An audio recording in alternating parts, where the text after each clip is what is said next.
Эми мен өтө сонун план түздүм. Карап тур.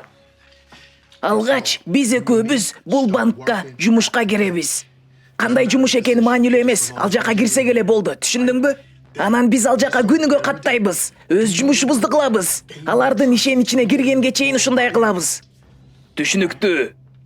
Акчаны болсо кантип алабыз? Эң кызыгы ушул жерде, доске. Алар биздин банктагы эсебибизге өздөрү эле акча салышат. Апта сайын, ай сайын акча салышат, өздөрү тонолуп жатканын билишпейт. Анан аягында 20-30 жылдан кийин биз экөөбүз эчтеке болбогондой ал жерден чыгып кетебиз.